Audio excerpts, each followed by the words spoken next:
రాష్ట్రంలో 10 ఏళ్లు బీఆర్ఎస్ అధికారంలో ఉన్న కేంద్రంలో బీజేపీ ప్రభుత్వం ఉన్నా కూడా బస్తీల్లో ప్రజల సమస్యలు అలాగే ఉన్నాయంటూ మంత్రి శ్రీధర్ బాబు అన్నారు. జూబ్లీహిల్స్ నియోజకవర్గంలోని పలు బస్తీల్లో హైటెన్షన్ వైర్లతో ఎంతో మంది ప్రాణాలు కోల్పోతున్నా పట్టించుకోలేదన్నారు. కానీ కాంగ్రెస్ సర్కార్ వచ్చాక ఇక్కడి బస్తీల్లో రోడ్లు, డ్రైనేజీలు ఏర్పాటు చేస్తున్నామని చెప్పారు.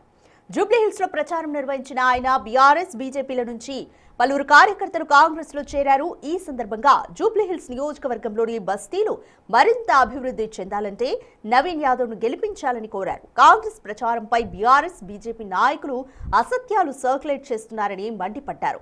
ఖాళీ కుర్చీలు చూపెట్టి జనాన్ని తప్పుదోవ పట్టిస్తున్నారని విమర్శించారు.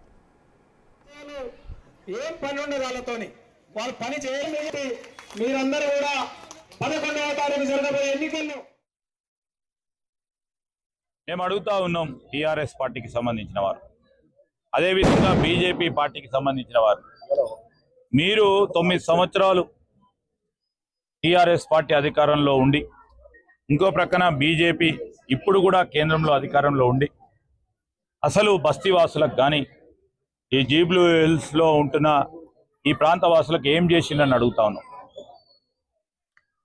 సంవత్సరం పూర్తి కాకముందే మేము ఈ జూబ్లీహిల్స్ ప్రాంతాలకు సంబంధించిన ఈ ప్రాంత వాసులకు రోడ్లు కానీ, డ్రైన్స్ కానీ, వారికి కావాల్సిన కమ్యూనిటీలకు సంబంధించిన అంశం విషయంలో స్పందించి మా నాయకత్వం, ఇక్కడ కాంగ్రెస్ పార్టీ నాయకత్వం కూడా వెంటనే మరి కార్యాచరణ తీసుకోవటం ప్రజలందరూ కూడా హర్షిస్తూ ఉన్నారు.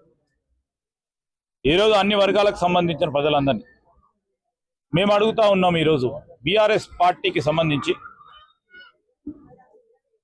11వ తారీఖు నాడు మీరు ఇచ్చే తీర్పు ద్వారా అసలు మరొక మారు బీఆర్ఎస్ పార్టీ సత్యదూరమైన మాటలు మాట్లాడకుండా కనీసం ఒళ్ళు దగ్గర పెట్టుకోనన్నా ప్రజలకు వస్తారనే ఒక తీర్పునివ్వాలని మేము వారికి కోరుతా ఉన్నాం.